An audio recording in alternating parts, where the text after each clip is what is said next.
قل هل يستوي الذين يعلمون والذين لا يعلمون صدق اللہ مولانا العظیم۔ اللہ تعالی جل شانہ نے ارشاد فرمایا کہ اے محبوب تم ارشاد کر دو جو لوگ جانتے ہیں جو نہیں جانتے وہ برابر نہیں ہو سکتے۔ تو اس آیت کریمہ میں اہل علم کی فضیلت کو بیان کیا گیا ہے۔ اللہ تعالیٰ نے اہل علم کو دوسری مخلوق سے ممتاز کیا ہے اور ان کو عزت اور شرف اور رفعت کا وہ مقام نصیب کیا کہ حضور نبی رحمت صلی اللہ علیہ وآلہ وسلم کا یہ فرمان کس قدر کفایت کرتا ہے اور علم کی عظمت کو بیان کرنے کے لیے کتنا کافی ہے۔ فضل العالم علی العابد کفضل القمر لیلۃ البدر علی سائر الکواکب۔ فرمایا عالم کی فضیلت عابد پر، تہجد گزار پر، شب زندہ دار پر اس طرح ہے جس طرح تم میں سے ایک، جس طرح 14ویں رات کے چمکتے ہوئے چاند کی فضیلت ستاروں پہ ہوتی ہے۔ اور دوسری حدیث میں یہ کلمات نور ہیں کہ فضل العالم علی العابد کفضلی علی ادناکم، کہ عالم کی فضیلت عابد پر اس طرح ہے جس طرح تم میں سے ایک عام آدمی پر میری فضیلت ہے۔ تو یہ کس قدر جو ہے وہ مدح ہے اہل علم کی کہ 14ویں رات کے چمکتے ہوئے چاند کی فضیلت جس طرح ستاروں پہ ہے اس طرح عام لوگوں پر بلکہ زاہدوں پر عالم کی فضیلت ہے۔ اللہ اکبر۔ تو یہاں عالم کا مقابلہ کسی دنیا کے ایسے شخص سے نہیں کیا گیا کہ جن کو لوگ حقیر سمجھتے ہیں، بلکہ عالم کا مقابلہ کیا گیا ہے شب زندہ دار سے، تہجد گزار سے، متقی اور پرہیزگار شخص سے عالم کا موازنہ کیا گیا۔ تو شب زندہ دار شخص، عابد، تہجد گزار، اعمال صالحہ بجا لانے والا، لیکن اس کے پاس علم کا نور نہیں ہے، اور دوسری جانب ایک عالم ہے اس کے پاس چراغ علم موجود ہے۔ تو اس سے اتنا فرق ہو گیا کہ فرمایا کہ عالم کی فضیلت عابد پر اس طرح ہے جس طرح 14ویں رات کے چمکتے ہوئے چاند کی فضیلت ستاروں میں ہے۔ اور اگر آپ مجھے پوچھیں اسلام کا دوسرا نام کیا ہے تو اسلام کا دوسرا نام دین علم ہے۔ میرے حضور پر پہلی وحی جو نازل ہوئی ہے وہ اقرا پڑھنے کے حوالے سے حکم نامہ ہے کہ آپ اپنے رب کے نام سے پڑھیے۔ تو ہمیں تلقین کی گئی اور حضور نے جس بات پہ ناز کیا وہ یہ تھا انما بعثت معلما، مجھے معلم بنا کر مبعوث کیا گیا۔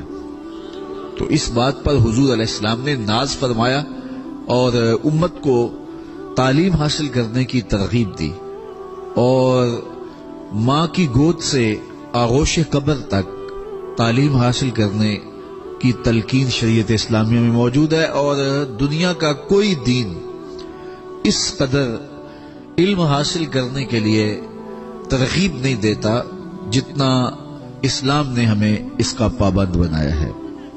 اور عملی مظاہرہ بھی حضور علیہ الصلوۃ والسلام کی شریعت میں اس کا موجود ہے کہ جو عالم ہے اس کو ترجیح ہے باقی اس کے دوسرے مشارکات سے اور دوسری مخلوقات سے، حتیٰ کہ حضرت انسان کو جب شرف دیا گیا، فرشتوں پر تفوق دیا گیا، تو اس تفوق اور شرف کا سبب بھی علم ہے۔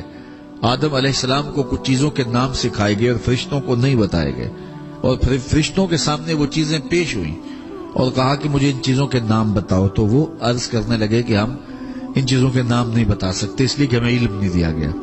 تو پھر آدم علیہ السلام سے کہا کہ اے آدم تم ان چیزوں کے نام بتاؤ، تو وہ سکھائے گئے تھے تو انہوں نے ایک ایک چیز کا نام بتا دیا۔ تو تب اللہ تعالیٰ نے فرشتوں سے کہا کہ میرے اس شاہکار کو تم سجدہ کرو، تو فرشتوں کی پیشانیاں حضرت آدم علیہ السلام کے سامنے جھک گئی۔ تو فرشتوں کی پیشانیوں کے جھکنے کا سبب اور ان کا سجدہ ریز ہونا کس وجہ سے تھا؟ حضرت انسان کا شرف، اس کی عظمت کس چیز سے ظہور پذیر ہوئی؟ وہ حضرت آدم علیہ السلام کا ان اسماء کو جاننا تھا جن اسماء کو فرشتے نہیں جانتے تھے۔ تو علم کے سبب سے حضرت انسان کو اللہ تعالیٰ نے اس کے مشارکات سے بھی امتیاز کیا اور دیگر مخلوقات سے بھی اس کو ممتاز کر دیا۔ اسی طرح یہ علم ایک ایسی دولت ہے کہ جہاں بھی ہوگی وہاں امتیاز پیدا ہوگا اور وہاں تفوق باقیوں سے اہل علم کا پیدا ہو جائے گا۔ حضرت امام رازی علیہ رحمہ نے لکھا ہے کہ جب حضرت سلیمان علیہ السلام آ رہے تھے تو ایک چونٹی نے کہا تھا جلدی جلدی اپنی بلوں میں داخل ہو جاؤ، اللہ کے نبی کا لشکر بے خبری میں تمہیں کچل نہ ڈالے۔ فتبسم ضاحکا من قولها، تو چونٹی کی اس بات کو سن کر اللہ کے پیغمبر حضرت سلیمان علیہ السلام مسکرا پڑے کہ اس نے کہا کہ یہ لشکر ہمیں کہیں کچل نہ دے، بے خبری میں عدم توجہ کی وجہ سے ہمیں دیکھ نہ پائے اور دھیان نہ ہو اور ہمیں کچل دے۔ تو امام راضی لکھتے ہیں کہ اس چونٹی کو قیامت تک آنے والی چونٹیوں کی ملکہ بنا دیا گیا۔ کیوں؟ اس لیے کہ وہ جانتی تھی کہ اللہ کے نبی کا تربیت یافتہ لشکر جان بوجھ کر ننھی جان کو بھی ضائع نہیں کر سکتا۔ اس کے اس علم کی وجہ سے اس کو باقی چونٹیوں سے ممتاز کیا گیا، اور قرآن نے اس سورت کے اس چونٹی کے نام کی سورت اتاری۔ دیکھو ذات کی چونٹی ہے، لیکن قرآن میں جہاں انبیاء کے نام کی سورتیں ہیں، نبیوں کے خاندانوں کے نام کی، آل عمران ہے، سورہ یونس ہے، سورہ یوسف ہے، سورہ ابراہیم ہے، سورہ محمد ہے، جس طرح انبیاء اور پیغمبروں کے نام کی صورتیں ہیں، آپ قرآن کھولیں تو ایک سورت چونٹی کے نام کی بھی ملے گی، سورہ النمل چونٹی کے نام کی سورت۔ تو ذات کی چونٹی لیکن عزتوں کی اس مسند پہ بٹھا دی گئی کہ قرآن نے اس کے نام کی سورت اتاری، تو اس کو یہ شرف کیوں دیا گیا، اس کو یہ عزت کیوں دی گئی؟ تو امام راضی فرماتے ہیں کہ وہ جانتی تھی کہ اللہ کے نبی کا لشکر بے خبری میں کسی ننھی جان کو بھی ضائع نہیں کرتا، اس علم کی وجہ سے اسے تفوق دے دیا گیا۔ جو کتا شکاری ہوتا ہے اس کو سکھایا گیا ہوتا ہے، اور وہ جب اس کو بھیجا جاتا ہے شکار کے لیے اور اس کا مارا ہوا شکار جو ہے وہ جائز ہوتا ہے، اور اگر عام کتا جائے اور وہ کسی کو شکار کرے اور وہ مر جائے تو وہ جائز نہیں ہوگا۔ کیوں؟ اس لیے کہ جو سکھایا گیا کتا ہے اور جو نہیں سکھایا گیا کتا، دونوں کے شکار میں فرق ہے۔ تو اگر کتا بھی سیکھ جائے تو وہ باقی کتوں سے ممتاز ہو جاتا ہے، اور حضرت انسان اگر سیکھ جائے تو پھر وہ انسانوں سے ممتاز کیوں نہیں ہوتا؟